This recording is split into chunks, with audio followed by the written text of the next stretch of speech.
has. Right. And I would suspect that, the fact that there's just less carcasses out there right, that's might what I be was going part to of say. it. Not I think that's the argument. I think the argument is there's less predators and there's less prey. Yeah. Right? So you have a so like California, for example, like you have a fairly small deer population because you have so many animals that kill deer, right? So California has a lot of coyotes, and California has a lot of mountain lions.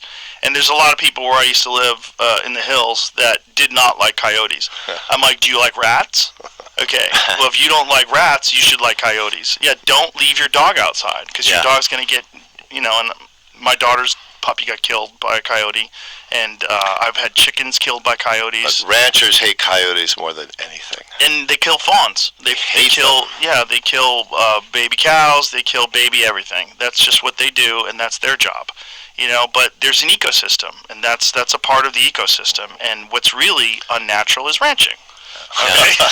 But forever, there was a bounty on coyotes where if you brought in 2 ears, you got like a buck. Mm-hmm. And people would bring in 100 sets of ears and get $100.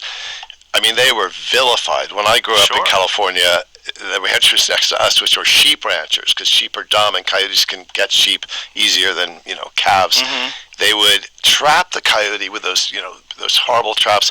They'd pour gasoline on them. They'd light them on fire and let them run off burning. I mean, they hate coyotes, which is really unfair. They're cool. They're just not cool if they eat your cat. But they're a fascinating animal. I mean, I remember when I first saw them. I moved to California in '94, and I was staying at. Do you know what the Oakwood Gardens are? It's like those they're pre-furnished apartments that you just rent, like people that are like sort of transient, just moving. They allow you to like have a place before you get a place. And I was driving, so it was in Burbank, and I was driving down the street, and I was like, "What are these fucking dogs? Like, what's going on? What are these dogs running around?"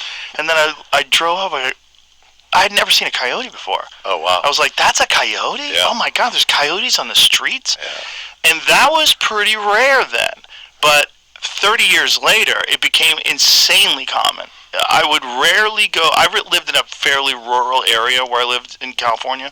I lived about an hour outside the city, and I had a lot of acres, and it was cool to live out there. But you experience a lot of wildlife, and I saw coyotes almost every day. Almost every day. Yeah, they look like a mangy, motley, skinny dog. But they're cool. There's something cool about coyotes. But the reality of coyotes, I don't know if you know why they're so successful, but one of the reasons why is because they're the only. So